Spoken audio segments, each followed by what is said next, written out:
Hi guys, good morning. It's Monday, April 20th.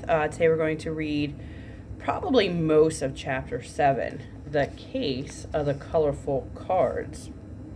When Kelsey brought me back on Monday morning, everybody rushed over. Whew, that's some black eye, Rosie exclaimed.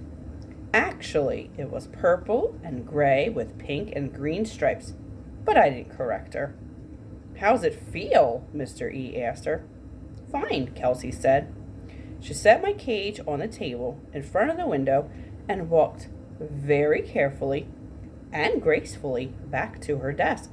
Boing, boing, Og greeted me cheerily.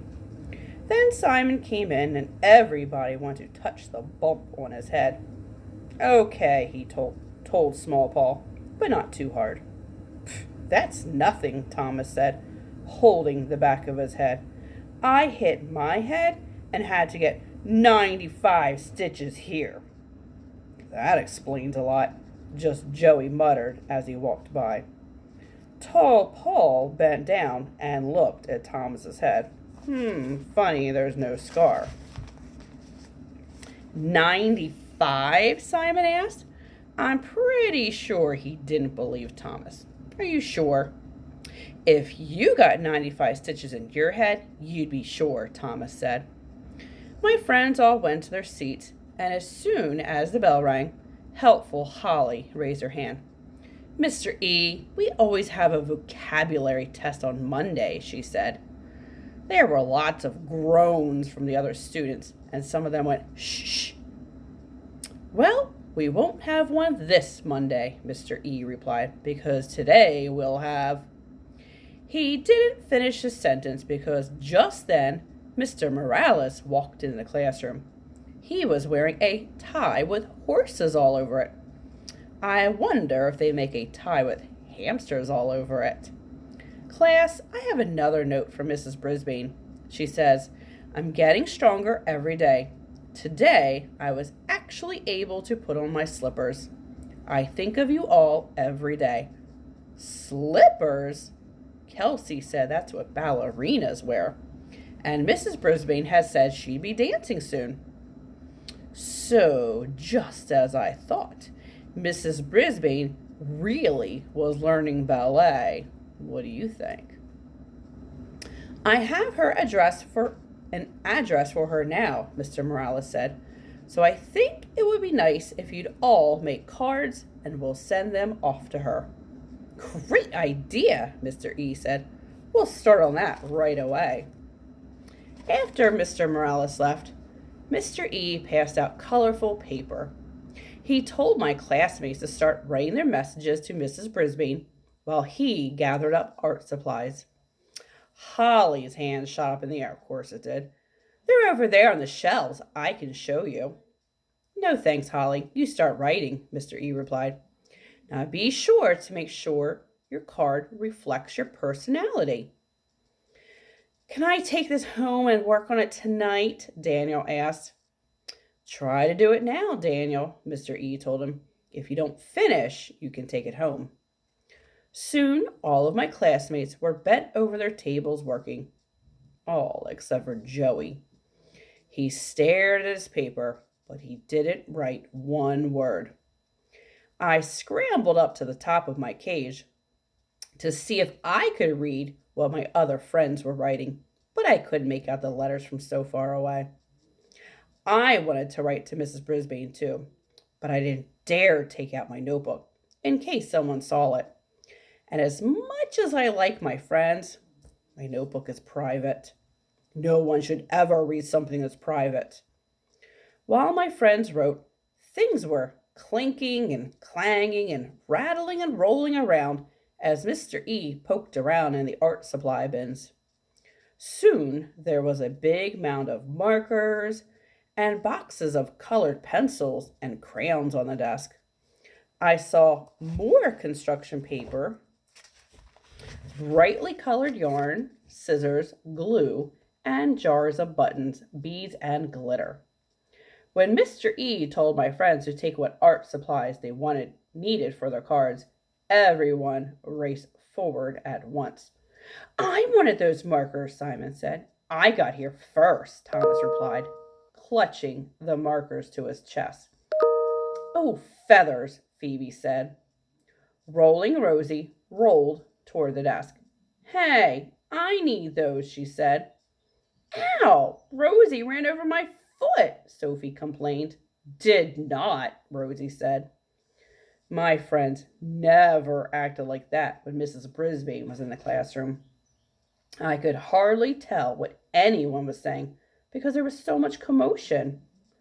Suddenly, my whole body was shaken by the shrill and painful blast of a whistle.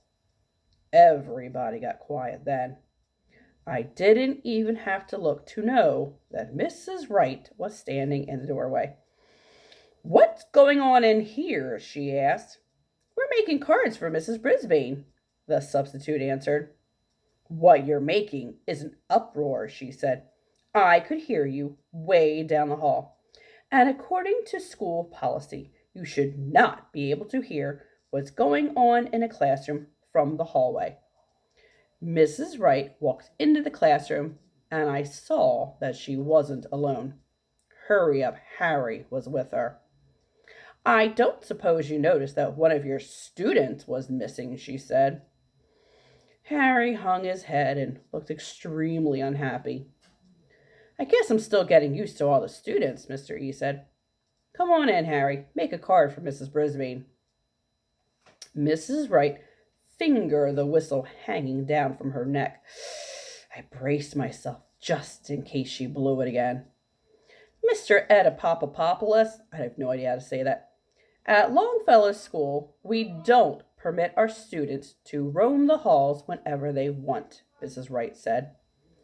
I found Harry staring into the window of room 14. She sounded shocked.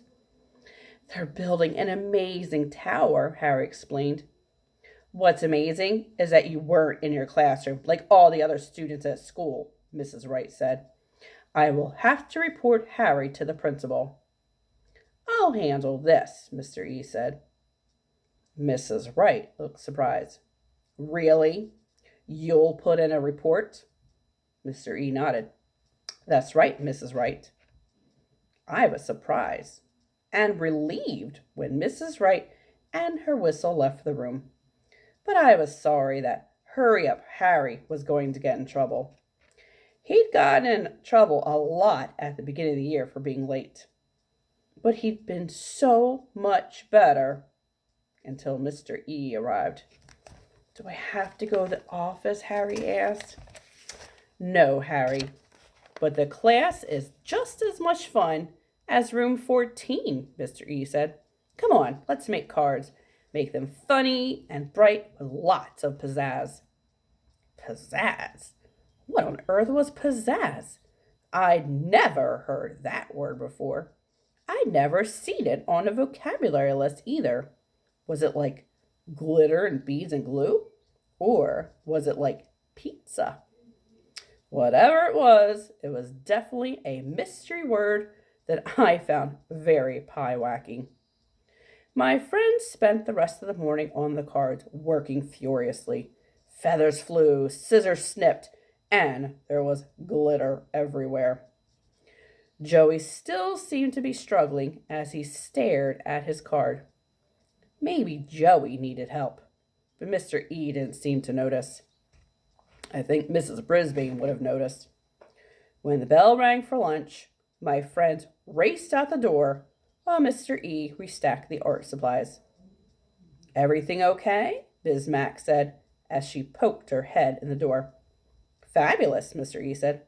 "Better than I ever expected. Wait, I'll walk to the lunchroom with you." At last, Og and I were alone. "Og!" I squeaked excitedly. "Bong!" he twanged. "The class is a mess without Mrs. Brisbane," I shouted. "The students are falling back into their old habits. Harry's late again, and there's too much noise, and no vocabulary quiz or Sherlock Holmes." Og splashed wildly in the water side of his tank. Bong, bong, bong, bong, bong. I could tell he was almost as upset as I was. "And I want to make Mrs. Brisbane a card," I said. Bong, bong. And I want to find out where she is, I added. Bong, bong. There was so much to think about. I wondered if Harry would get back to class on time. I wondered if Mr. E would teach us something in the afternoon. I wondered if Mrs. Brisbane would ever be back. All right, we're going to stop there for today.